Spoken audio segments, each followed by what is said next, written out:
everybody, happy Tuesday, hope you're doing very well, and we've got a bit of a mystery shirt sort of scenario today. So I've gone and bought something from Vinted with the idea of adding it to my collection because it's a club I need, it's medium, it's brand new with tags and there's sponsors, so it's all good. However, I only got to see the front of the shirt, didn't get to see the back. And this shirt was released both blank and with a I think it was only one or maybe two named on the back, which you might be thinking, well, all shirts come with names on the back, but because considering who this is, it will make a little bit more sense. So there is a chance that if it is personalised, I won't be adding it to my collection. That's one of my rules, so it will be a shirt that I will be moving on. So who knows what's going to happen? It's going to be one that I can add to my collection or one that I can't. So I've got no idea, genuinely no idea. It's come in some sort of bag. Let's get it open and see what's going to happen. I prefer to have it in my collection just because it's kind of a cool one. So here is the shirt. Da-da-da-da. The moment of truth. Is there going to be a player personalization or not?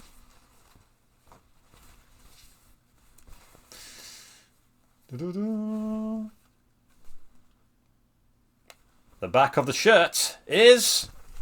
ta-da! It's totally blank. Yes, that means I can add it to my collection. What a success that is. Haha. So, we've got a green little shirt number going on here. So we've got the tag from the manufacturer. And we have on the back. Now then, this is going to be a club that you will have heard of recently, but before the last few years you probably wouldn't have had any idea about. I certainly didn't do.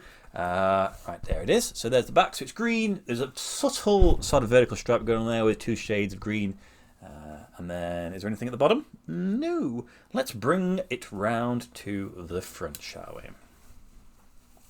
And there it is. So we've got some sponsors on the front.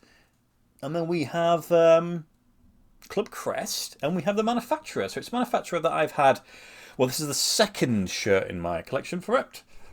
Tag attached there. Okie dokie then. So, well, I'm very pleased. I can add it to my collection, so I'll go and grab the mannequin. I'll dress him, and I'll come back to you with some information about the club and the shirt. Right, yeah then. So there is the shirt. Very, very green. But who is the club? Very well done if you're able to gather who it was. It is Al Ettifaq, and it's their home shirt from 2023, 2024. Of course, this came from Vinted as mentioned. And it cost me the pricely sum of 10 great British pounds. £10 for a football shirt. Cannot say fairer than that. You can actually get this from classic football shirts, which is probably where it came from initially. Though it's a little bit weird because if you click on the link which has this shirt, it takes you to a version without these sponsors on. Strange, because I certainly remember seeing this pop up for sale on classic football shirts with the sponsors. And obviously the image is there, so I'm not quite sure what's going on. But obviously for me personally, I don't really have to worry about that anymore. So when it comes to the club, they were formed in 1945, as it says on the crest there. And they come from the city of Dammam, which is in Saudi Arabia. Yes, it is one of the well, they've always existed, but it's one of the Saudi Arabian clubs that, with all the influx of money and influence, have kind of landed on our radar. So they currently play in the Saudi Pro League, which of course is the top division. I'm sure we all watch it very, very much all the time now. And this season they currently find themselves in 7th place, which is okay, but they're quite some far way away from sort of top 1, 2, 3 teams. Last season, they finished in 6th place. So they seemingly are pretty consistent. This is where they generally find themselves. Historically, they have won the league title twice, though you've got to go back to the 80s to when that occurred. Though they were the first team, which I think must have happened more than once, to win the league without losing a single game. They were unbeaten. They were the Invincibles in Saudi Arabia. So obviously, when it comes to Saudi football, we're all familiar with it because of the insane amounts of money that the club spent. Chelsea took advantage of that with a lot of the players going there. And of course, Al Ettifaq were not spared from that. So, the players that they got, you remember Jordan Henderson, they got Gini Wijnaldum, they got Demarai Gray, and they were managed by Steven Gerrard. Yes, Steven Gerrard. All those players are still there, apart from Henderson and the manager.